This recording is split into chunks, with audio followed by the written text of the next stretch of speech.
Our next speaker is Mr. Wayne Powers.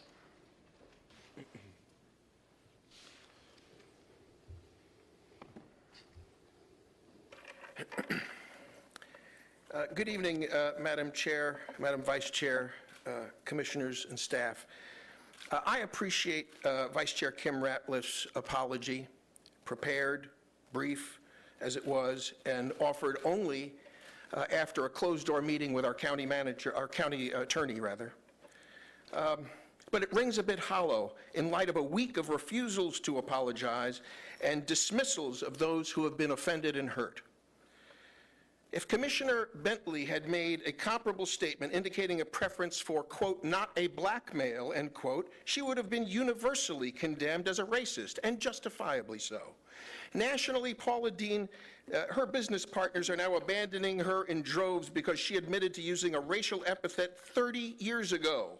Ms. Ratliff's comments from a week ago are far worse and merit a far stronger response. Words can hurt. And a hateful word may be unacceptable, even repugnant, but at the end of the day, it's still just a word. For Ms. Ratliff to advocate discrimination against someone for a job strictly because the color of his or her skin is not just an insult or a bad word. It's the textbook definition of racism itself in all of its ugliness. This county commission needs to take strong and immediate action to repudiate that disgraceful statement and the commissioner who made it. This is not a partisan issue. And double standards, I agree with Commissioner Leek that double standards are wrong. As many of you know, a few years ago, there were other intolerant comments made from this very dais by a white male who is also a member of my political party and who was also my friend. I spoke out just as loudly, if not louder at the time, demanding his censure. Not just for the 3 minutes afforded me here, but for 3 solid hours on Charlotte's 50,000-watt radio station.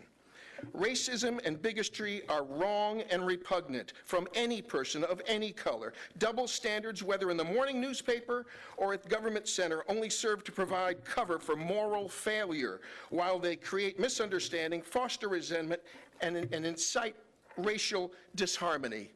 So, you are our leaders, all of you, and tonight we look to you for leadership. So I implore you, please do not lead us down a destructive path by doing nothing.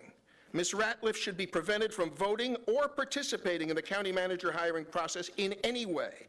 She should also be censured and replaced as vice chairman of this county commission, and because she has clearly demonstrated she is unfit for that position of public trust. Silence is consent.